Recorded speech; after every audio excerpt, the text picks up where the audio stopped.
dawah to create strong Muslims. And we say the term create Muslims loosely because we know that Allah makes Muslims. However, the type of Muslim who comes into Islam is dependent upon the kind of dawah that he receives. So if a person is given strong dawah, what I mean by that is that the person who's given the dawah, the da'i, or the example that they see in front of them is one where shortcuts aren't taken. A person's, flaws or sins are exposed to a minimum. What do I mean? We're not perfect, and the perfection is for Allah. And we know that our dawah should not be to impress people. It shouldn't be to give people this impression that we are so, righteous and we're so, all caught up and tied in and everything is just, okay and super okay in our lives. Not like that. But what we want to do is we want to display as few of our faults as possible. Some of us have hang-ups. Some of us have things that, sins that we are struggling with. Some of us have, habits that we have not necessarily gotten out of. And as a result of that, we kind of incorporate that in our behavior and it comes out in our dawah. So I'll give you an example if I can. Rasulullah sallallahu alaihi wasallam, he said, it is better for a man to have an iron spike put through his head than to touch the hand or touch a woman who is not allowed for him, who is not halal for him. Or as Rasulullah sallallahu alaihi wasallam, he said, meaning that it is better to have that kind of punishment than to have the physical contact of a woman who is not your spouse, who is not your relative. Okay, if it's your auntie, if it's your niece, your sister, your mother, your grandfather, your grandmother, that's perfectly okay. These are people in your family. I didn't say cousin. Because your cousin is not mahram for you. You can marry your cousin. I didn't say your female cousin. I didn't say your male cousin. And so a person who is prone to shaking hands with women, because he says this, this is America, this is Canada, this is France, we do all that stuff, it's not that big of a deal. We have other issues in Islam. That kind of thinking creates weak Muslims. It repeats itself. Okay. And it's like a ripple effect. It ripples down the line because if your dawah is weak, meaning that your behavior is contrary, you have some aspects of your behavior that's contrary to Islam, or you have a tendency not to really explain an idea, explain a concept with the detail and the importance that it deserves. So if there are some people who would say, okay, when it comes to the issue of Isa ibn Allah, Isa being the son of Allah, Jesus being the son of God, when it comes to this issue, you are surprisingly mild with this issue. The basis of Islam is rooted in Tawheed. So the most important part of differentiating ourselves from the people of Shirk and Kufr and those who associate partners and equals with Allah is the establishment of Tawheed. So when a person asks you, what do you guys say about Isa, about Jesus, and what is your view of him being the son of God or that he died for our sins? You must explain that with the wisdom and with the completeness that it demands. You cannot say, well, we similar, we really don't have that many differences. It's like, this is the only thing, we love and respect Jesus as one of the mighty messengers of God. This, in my opinion, is an apologetic tone. Just say the truth. The reality is we do not recognize Isa, Jesus, as the son of God. Neither did Jesus recognize himself as the son of God. Neither did the mention of the son of God in Jesus' own words, according to what the book presents, where he said, I am the son of God. There are innuendos. There are verses. There are suppositions that happen. I am the Lamb of God that takes away the sins of the world. Whoever follows me, whoever followed me has followed the Father, and all this. But these are not direct instances where he identified himself as the Son of God. He identified himself, according to their book, as the Son of Man. Born, he's a human being. Man meaning mankind, human. But we don't give it that fervor or that wisdom or that totality or that perfections in the explanation that it's supposed to deserve. So what happens? You wind up trying to make equations. You try to make things where, where we're not that different, it's just a small difference, but, the most important thing is we believe in God. No, you have to explain these things without being overzealous, without being too aggressive, without being too zealous with the way that you explain it. Allah says you argue with them billati hiya ahsan. You argue with them in wisdom, with wisdom, and in ways that are best. Another example: a person comes to you and he says, and a person this has happened to me, an actual situation. I was at this call center, I was working a long time ago, and I've always worn a thobe. Almost everywhere I've been except my present job, because it's a training institute, and so the thobes aren't good for a safety situation, not because of culture. So everywhere I've always worn a thobe. So this naturally attracts attention to me. So a person asked me, a group of people, small group, 3 or 4 people, they used to like to crowd around my desk when we had downtime in the center, and then we started talking about religious stuff. And there was a religious guy that was already there. And every workplace has one. Every workplace has a religious guy who thinks he is the pastor of the entire, employee pool. Anyway, as we were talking about things about Islam. This guy from across the center wheels his chair all the way over to where we were sitting. And he interrupts the entire thing. He says, I want to know about Jesus. You talking about Jesus. I want to know about Jesus. I want to know about Jesus. Tell me about Jesus. And so rather than let this shaitan disrupt what we're doing, I just responded to him. The issue isn't about Jesus. The issue is about the creator of Jesus. And that silenced him. It silenced him because it was a known fact that I was giving Dawah there. And it was a known fact that this guy was also giving Dawah, inviting people to his church and to his whatever they little events they have on Sundays and Wednesdays and revivals, I think that's what they call it. He was doing this stuff and he was bad-mouthing me, i.e. Islam. He's bad-mouthing Islam in the process of doing that, in the process of his call. So to shut all that down, I made it a point. I'm not going to argue with this guy because that's what he wants. And once you start arguing with these people, then the aspect of wisdom is gone unless it's done intelligently and with some hikmah. So I deflected his question. I didn't deflect it, but I redirected it. The issue isn't about Jesus. It's about the creator of Jesus. And it always has been. This is a statement that has some element of wisdom to it. When that happened, he stopped arguing. And he basically just went back to where he was at. And I'll continue the conversation with the rest of the crowd. The point I'm making is you have to make sure that your dawah is complete. It's whole. You do not have to be knowledgeable in terms of, you don't have to be a scholar. Let's put it like that.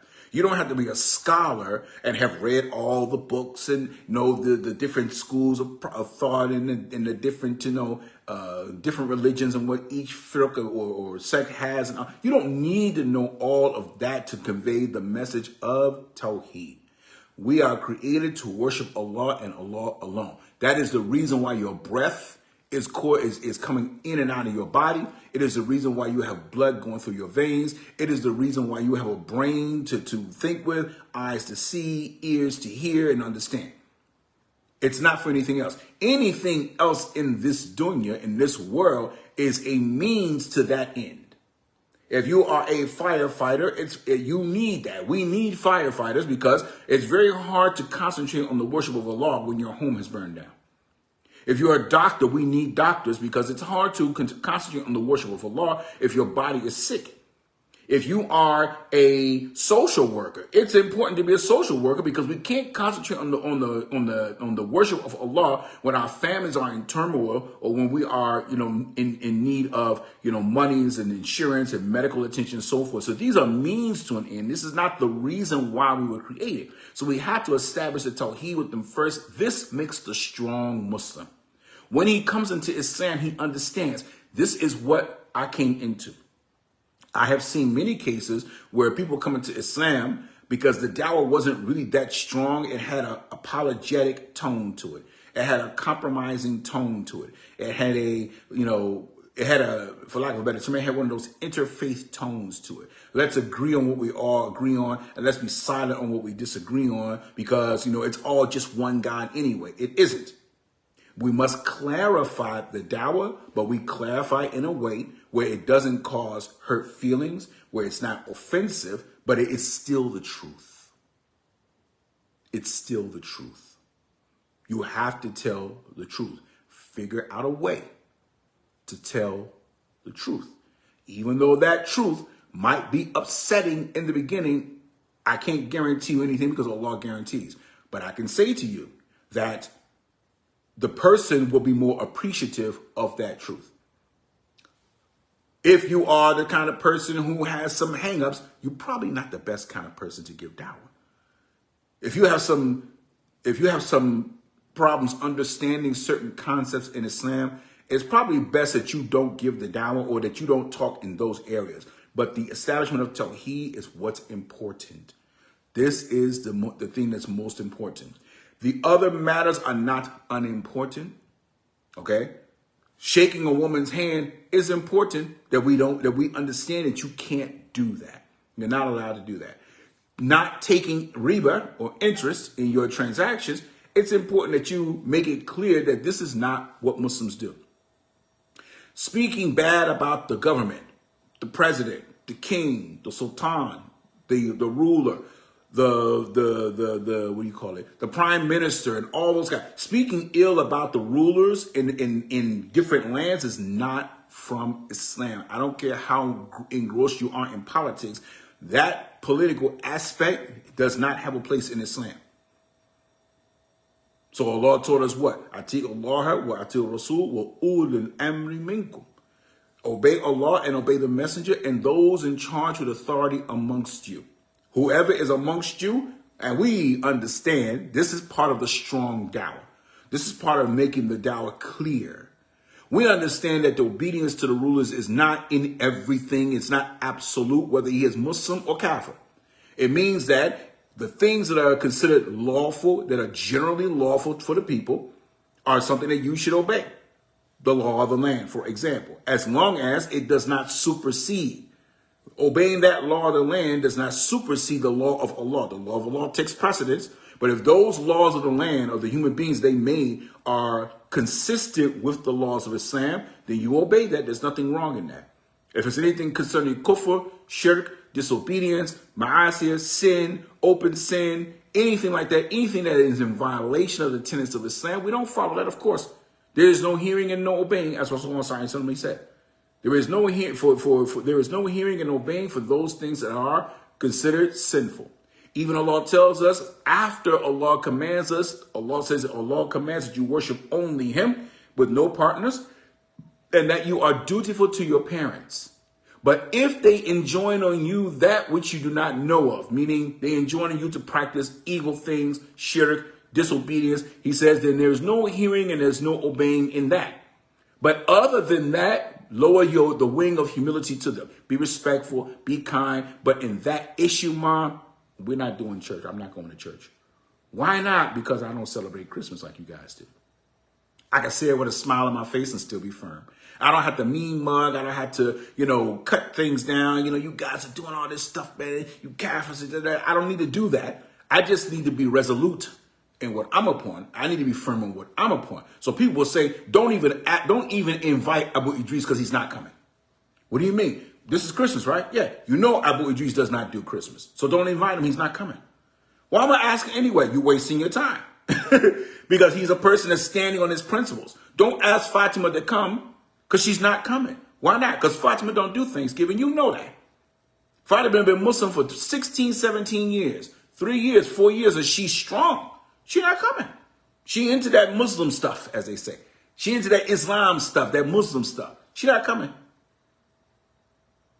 Strong dawah creates strong Muslims. When a person comes into Islam, he comes in with strength. He comes in on strength. He understands it. He's not confused, because some people, when they come in the study, they're still conflicted. They still conflicted because you didn't make the truth manifest.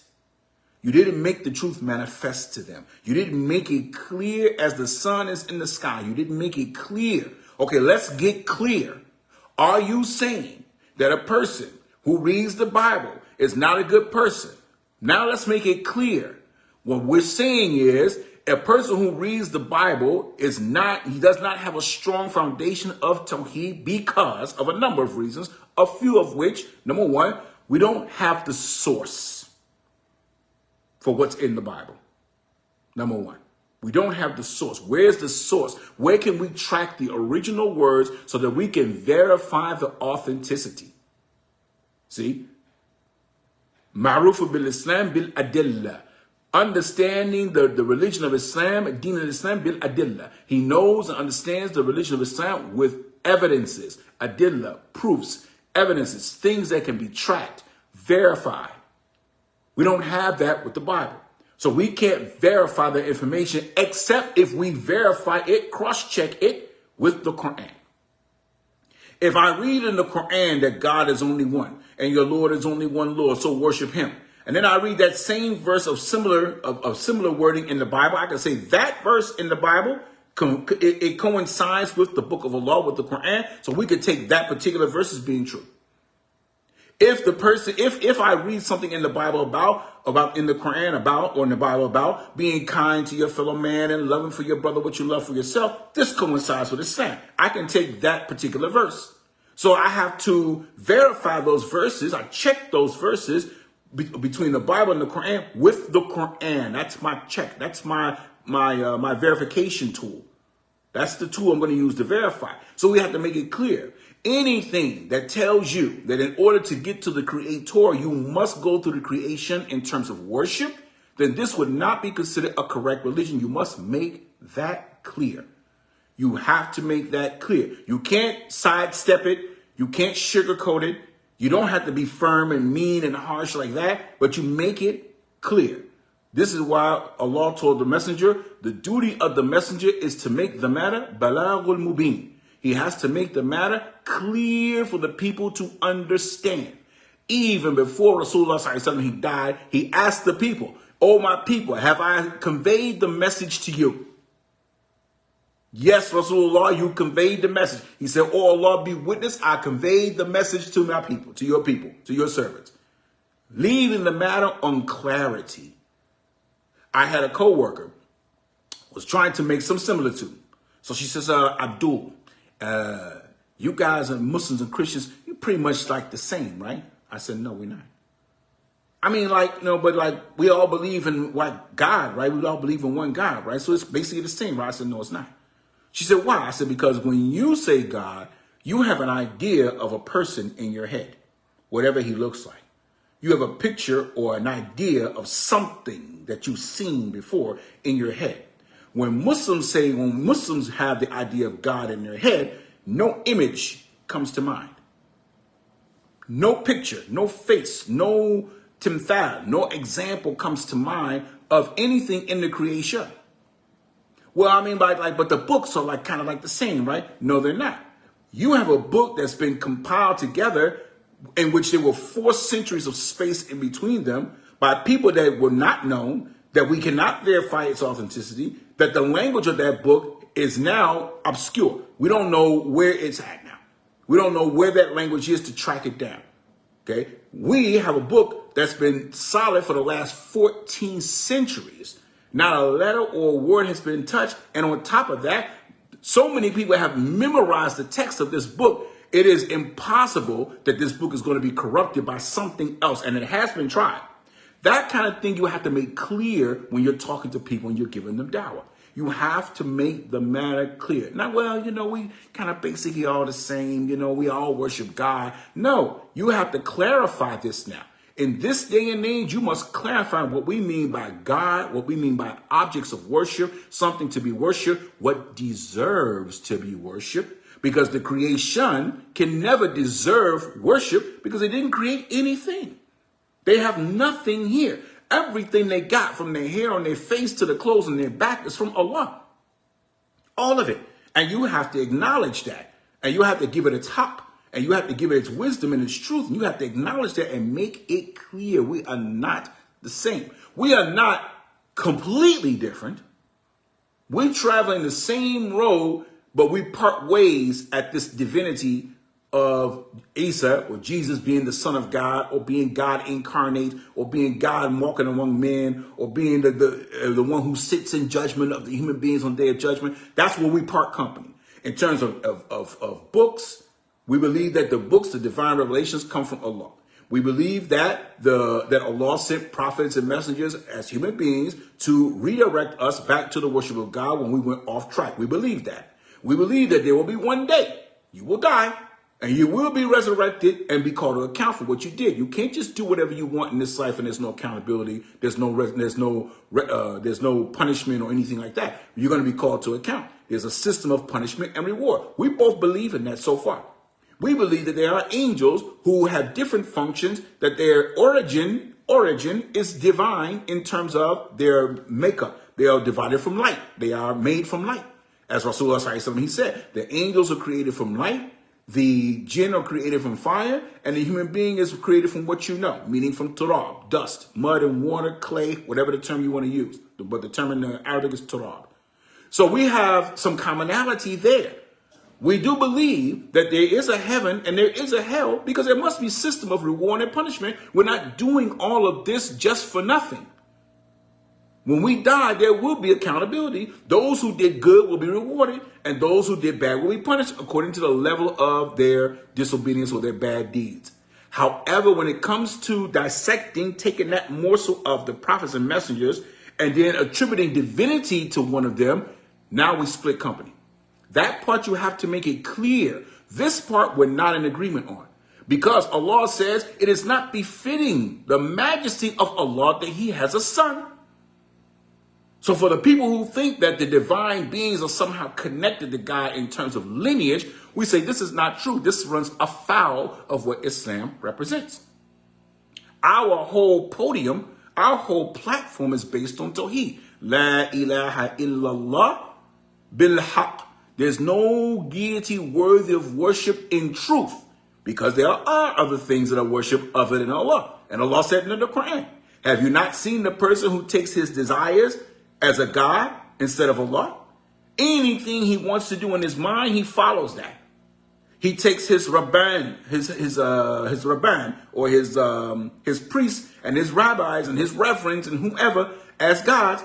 One of the Christians, when he came to Rasulullah sallallahu alaihi wasallam to show you that this still existed in his time, this isn't something that we created in New Age. He said, Ya Rasulullah, how can you say that we worship them? This is a Christian coming to Rasulullah sallallahu alaihi wasallam asking him this. Rasulullah sallallahu alaihi wasallam, he said, when they make something halal for you, permissible for you, do you follow that? He said, yes. He said, when they make something haram or forbidden from you, do you follow that? He said, yeah. He said, that is your worship of them. That is your worship of them. Only Allah has that ability and the absolute right to make something lawful or to make something unlawful. These kinds of things, we have to make it manifestly clear. This builds strong dawah. Do not worry if people are not going to like what you say. That is not your purpose. That is not your purpose. We're not going along to get along and make it easy unless, arm in arm and kumbaya. We're not doing that. That's not what we're here for. That is not what the dawah is here for. If that was the case, don't you think that Rasulullah sallallahu alaihi wasallam, who had a price on his head, the man had a price on his head.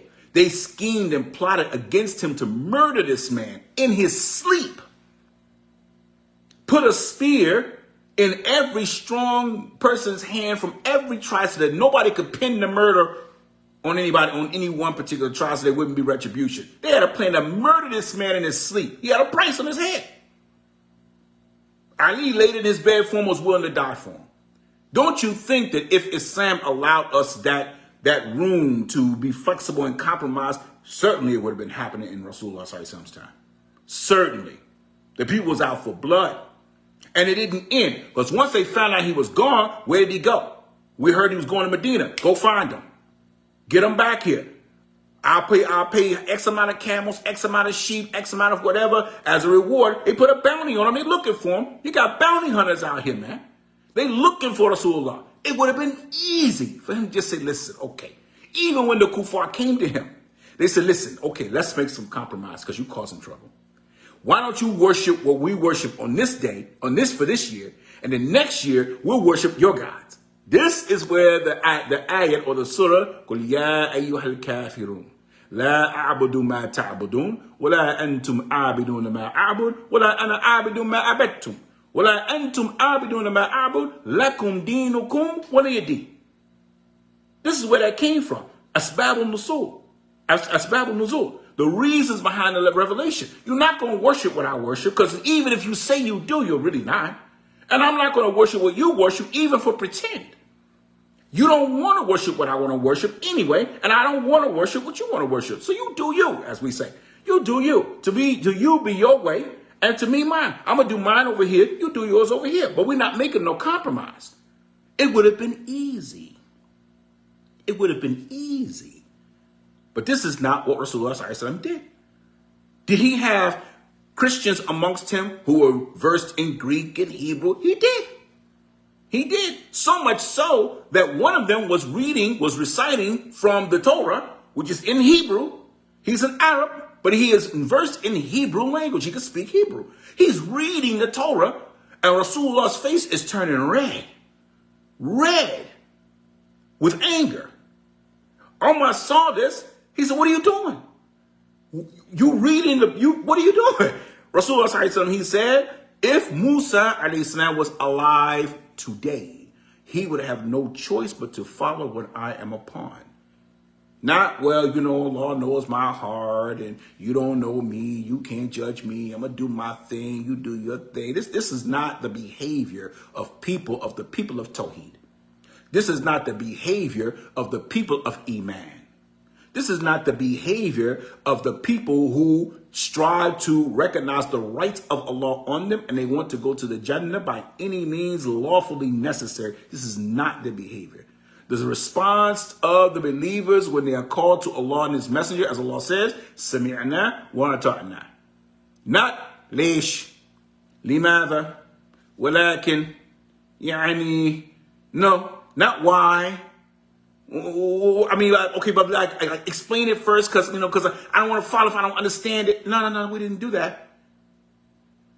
People of Tawheed don't do that, especially when the messenger is calling you to something. Ya ayyuha alladhina amanu atiyu Allah wa atiyu Rasul ulil amr. Astajibu lillahi wa li rasuli idha da'akum lima yuhyikum. Oh, you people, answer the call of Allah and His Messenger when they call you to that which will give you life. When they give you life, it will give you life. The Sunnah will give you life. Tawheed will give you life. Having the understanding of your Lord will give you life. There's no life in darkness, in confusion, in doubt, in misunderstandings. There's no life in that. All this time you're confused about who your Lord is, what you should be doing on this planet, what's wrong, what's not wrong. Whatever seems to be the hot topic of the day, that's what you follow. There's no life in that. There's no life in that.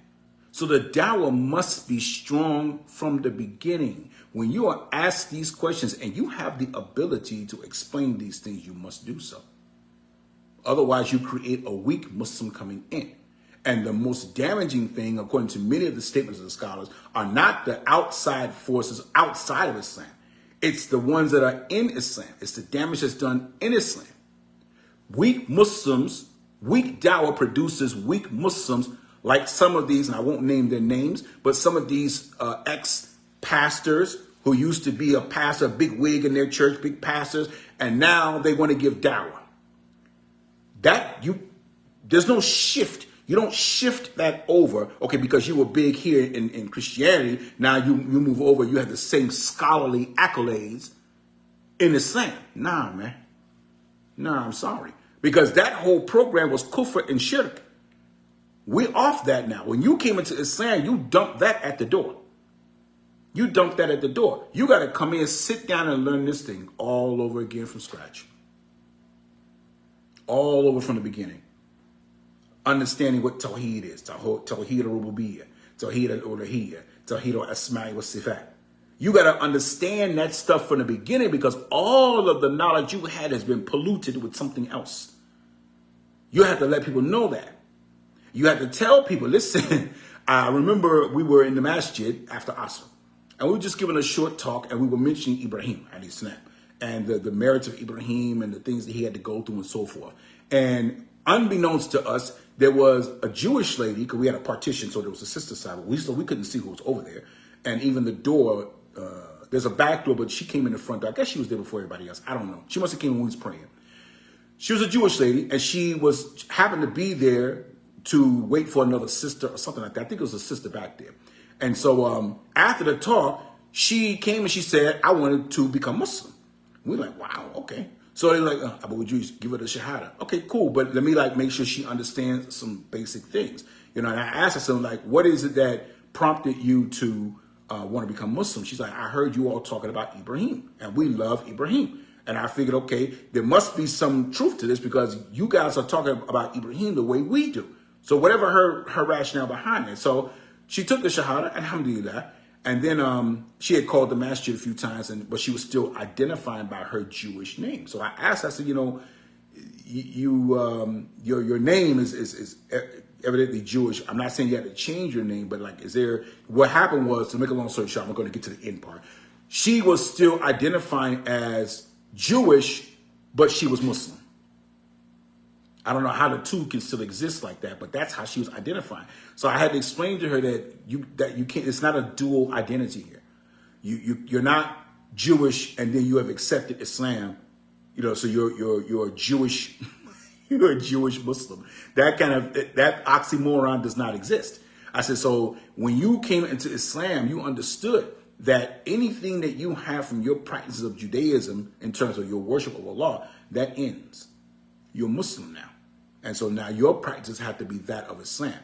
Once the matter was clear, she understood. But if I had left her like that and just said, well, mashallah, she knew, you don't overburden her. You don't put too much on her. She'll figure it out. Maybe some of the sisters will talk to her. This breeds weak Muslims.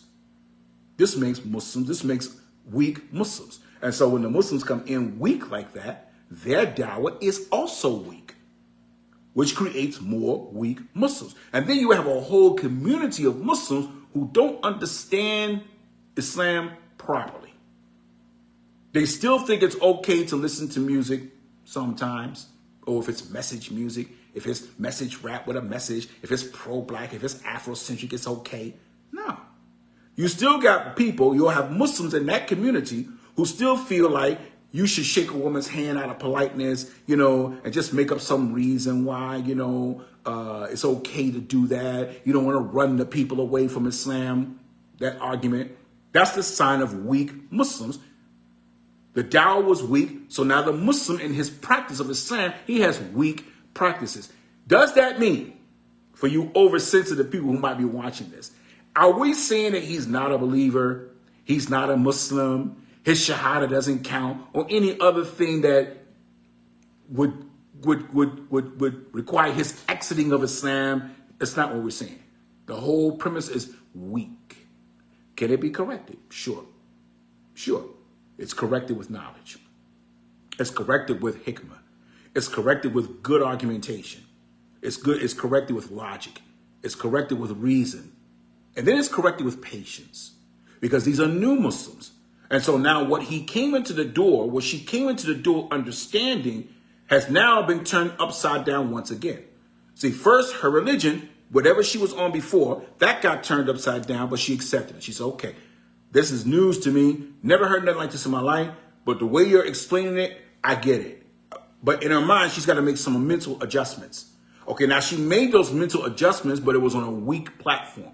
Now, 2 months later, after she's starting to, get her groove and get her stride in terms of what she has to do in Islam, another bombshell drops on her. Well, I thought we could do that. I thought this was okay. I thought this was not okay. Well, I don't understand. So you have to be patient with that because they don't understand. If the sister is wearing niqab one day and one day she's not, clearly she don't understand the significance of niqab. So why are you on her neck like that? We had a sister who wore her hair, she wore a turban, an actual turban. And we like, you can't wear a turban like that because that's what the men wear. And she was adamant. She was like, I don't see what the problem is. Allah said, cover my head, so I'm covering my head. Her weak understanding of Islam. And we worked with her as long as we could. I think she and her husband left the community, but the people weren't really nice about it. They weren't really patient. You got to be patient because everybody, many of us have a learning curve when it comes to Islam. It takes us a while to get out of certain things and to accept certain patterns and adapt certain behaviors. This is an exercise of time and patience. It's an exercise of time and patience. If the brother is not lining his feet up to you in the masjid and he's got this huge gap that you could walk your car through, you got to explain to him that space that you're creating, akhi barakallahu feek, it's good that you're in the masjid. It's good you're praying with us. Alhamdulillah. May Allah increase you. But this space that you have here, we have to close the space up because this is, Rasulullah he said, this is the space where shaitan, he stands in the prayer. And that we have the jinn, they whisper to us and try to distract us in the prayer. So we want to close the ranks up nice and tight. Also, our Rasul, he said that if a person, he said, you must straighten the rows. Straightening the rows is a part of the salat. Straighten the rows, because if you don't, Allah will create dissension in your hearts toward each other. And don't we have this now in the Muslim world?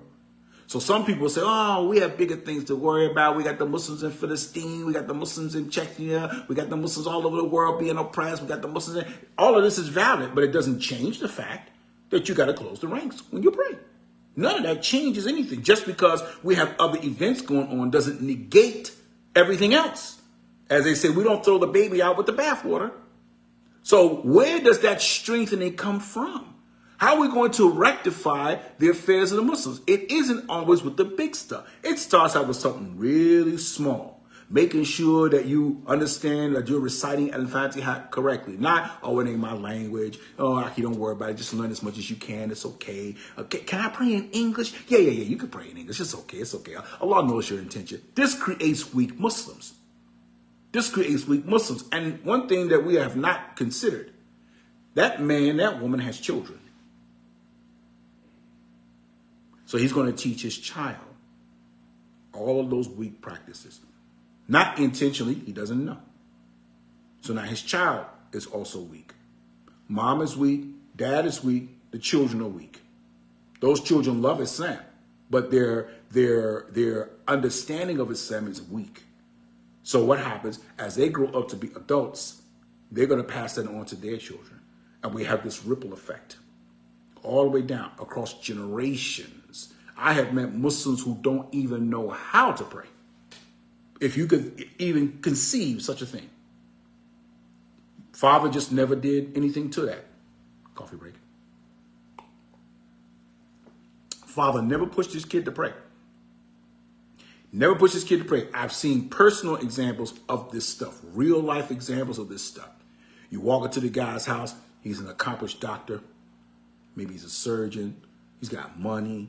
He's established himself in the dunya, alhamdulillah. But his kids play the flute, the lute, the little round thing with the little bent handle. They play the lute. I've seen it in the kid's bedroom, in the boy's bedroom, hanging up on his bedroom. Muslims playing the guitar, Muslims singing songs, Muslims calling, he got girlfriends. And they're asking me, okay, so what can I say to him? Because he don't pray. So what can I say to him? After your kid is how old? He's 15. Your child's 15 years old. What have you been doing? What were you doing between the ages of 7 and 10? What were you doing? So now his platform, the kid's platform, is weak now. And if his father tries to make him pray, it's going to turn into something oppressive because the kid has not known this for his whole life. He saw his father praying, if he's praying. He saw his father praying. He said, okay, that's just something my father do. I'm going to do me, my father going to do him. No. Save yourselves and your family from a fire. whose fuel is men and stones. What is the fuel of the hellfire? What keeps it going? The bodies of people, the souls of human beings. That's what fuels the fire. I don't want my children to be fuel to add to that fire. What can I say to have my daughter start covering again? How old is your daughter? She's 14. It's not too late, but mom doesn't cover. Mom covers when she feels like covering, when she's feeling spiritual, when it's Ramadan, when it's Jum'ah, when she's going to a janazah, when she's going to the sister's house and the sister's not going to, they're going to kind of frown on that. Or when she's going to the masjid for a talk, she'll cover. But other than that, if she's going to work, she don't cover. She's going to the grocery store, she don't cover. She's going out to the mailbox to get the mail, she don't cover. And now she wants her daughter to cover. The first thing the daughter's going to say is, well, Mom, you don't cover, so why you want me to cover? Our dawah has to be strong, and it's never too late to start. It's never too late to start. Establish Islam on yourselves first, and then it will be established in your lifetime. So even we have this example with Rasulullah Sallallahu Alaihi Wasallam. Before Allah gave him the command to get up and go out and give dawah to the people, who was Rasulullah Sallallahu Alaihi Wasallam talking to? The members in his family, talking to his wife, talking to his best friends, his close friends, talking to Ali, his cousin, talking to the people in his family. And then once that message had been conveyed to them and they accepted that, then Allah told him, rise, O you wrapped in garments, arise and deliver the warning. He was a messenger before that. He was a Rasul before that. He was a prophet before that. But Allah had not given him the command to go out and give the dawah publicly yet. So he gave the dawah within his family, within his close structure, within his close sphere. And then Allah told him, now go out and go tell the rest of the people. So it starts from there. It has to be that our Islam is strong. And again, I do not mean that we are harsh, that we are nail on the head, like that. You could be a strong Muslim and be just a delight for everybody because it's the principle that you're standing on. We don't have to jump up and down on the chairs and I'm not doing this Christmas, I'm Muslim. I'm Muslim. You people are careful. We don't need to do that. Okay, relax. Relax, man. Relax. When they see you not over at the tree, or when they see that every time they have an event like that, you seem to not be around, somebody's going to eventually ask you, Abu Idris, we always have this Christmas party, you don't never come. I mean, every time we invite you, you never come. Why aren't you coming? Like, we all gather together, we're going to eat, we're going to have a nice time. How come you're not coming? Because I don't do Christmas. I don't celebrate Christmas. What do you mean you don't celebrate? I don't do anything that's connected to God having a son and that son having a birthday. Well, why not? Because this is not what we do in Islam. We worship Allah and we worship only Allah with no partners, no connection to lineage, no sons, no daughters, no nothing. So you guys don't do Christmas. So you guys don't buy each other gifts? No, we don't buy presents. Well, why not? Because that is part of the celebration process. You love somebody, you want to celebrate something like birthdays or something, you give them a present, right? Yeah. Okay, well, we don't do that. Okay, I'm gonna go, but I'm gonna ask you some more questions about that later on. Feel free. You see what we did? That's an example of staying firm. I didn't have to ridicule what he's on. It's not necessary. I didn't have to be strong with him, be hard-handed, heavy-handed. I didn't need to do that. I just needed to get him to think. We don't do that, and this is why. We don't do that, and this is why. We don't do that, and this is why. If your dawah is too harsh, you're going to repel people. Either, one, you're going to repel people from Islam, or two, you're going to create a harsh Muslim. And that also has a ripple effect in the negative. Either he's going to create other harsh Muslims who go beyond the limit. They go beyond the bounds, just like he did, because the dawah that he was exposed to was one where it was just mutashaddid. It was too much. It was too harsh. It was just too much. Slow down, Abdullah. No, see, you got to be like the Rasul. Calm down, Akhi. Slow down, man. Slow down, okay? Take everything with wisdom, with hikmah. The dawah must be strong. You can't water it down. You can't sugarcoat it. We need strong Muslims in this day and age, because the other effect of that is that people start talking, and they start talking bidunin ilm, with no knowledge. They're just talking off the top of their head, what they think they're talking about, what they think they know, but they really don't know. And so now somebody overhears that, because it happens a lot. Somebody overhears it and they go, that sounds like, that makes sense. Sounds like a good idea. And then that person spreads something. And then they come to Islam. We say, well, you know, like everyone is always interested in your origin story, as they call it, right? Your origin story, your conversion story. What made you come to Islam? People always ask us, you know, those who are born Muslims, you know, and even some of us, like what led you to Islam? And then a person will narrate some weak idea about Islam that brought them into Islam. So the idea was weak, and now he's a weak Muslim. Can he change that? Yes, he can. Can he get stronger? Yes, he can. Can he be around people who will refocus, get him refocus his lenses so that he has a correct view of Islam? Yes, he can. But initially, his entrance into Islam was based on a weak platform. So when it comes time to explaining the ideas about Islam, explaining especially the 6 pillars, the 6 articles and the 5 pillars, we have to be really clear on that in terms of the Tawheed. Clear on that. If he like it, he like it. If he don't, there ain't nothing we can do about that. There's nothing we can do about that. I'll end with this particular story. There was a young man that I talked to, and he was, in my opinion, he looked like he was part of the so-called 5% nation. And so as we would talk all the time, I was working at this place and we would take like breaks downstairs. So for them, it was a smoke break, but for me, I'm not taking a smoke break, but I just want to get away from the computer screen. So I'm downstairs and we're just talking, and we would always get into these little 5 or 10 minute discussions, and he would go.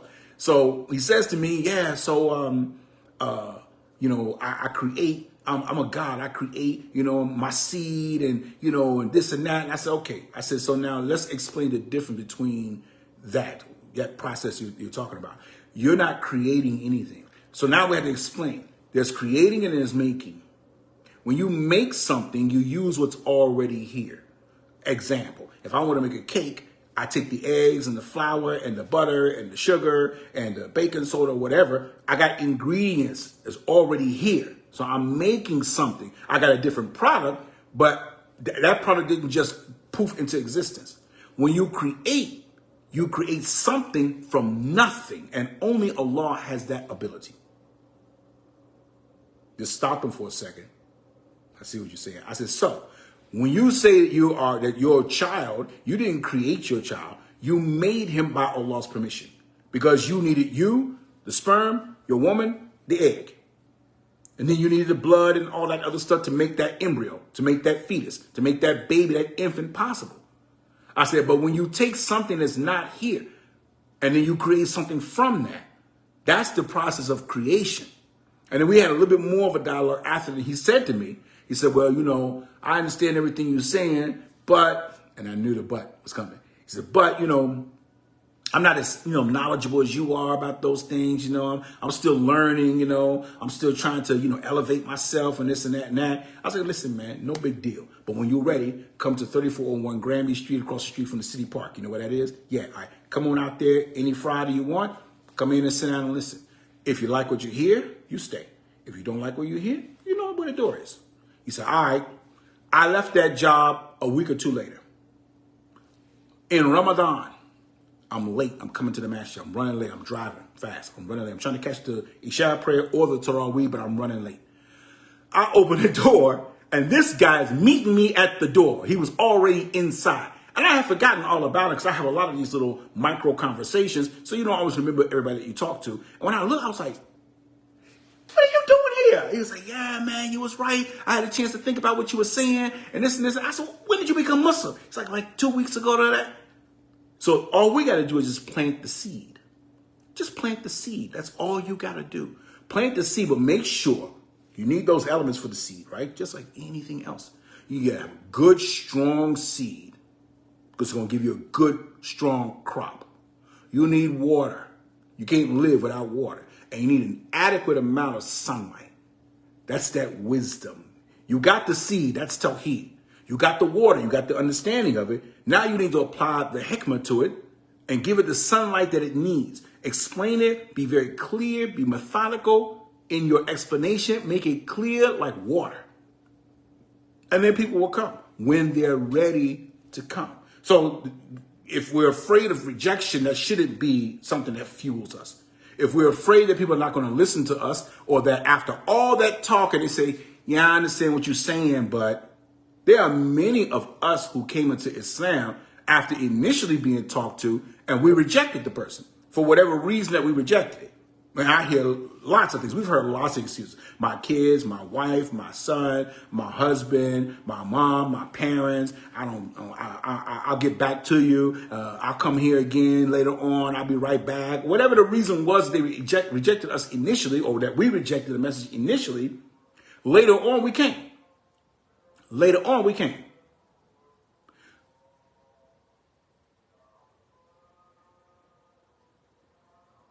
I'm listening for the comma.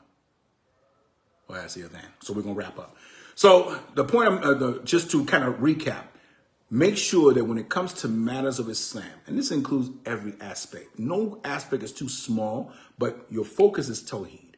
Your focus is Tawheed, because we want strong Dawah so we can have strong Muslims, so that we can replicate that.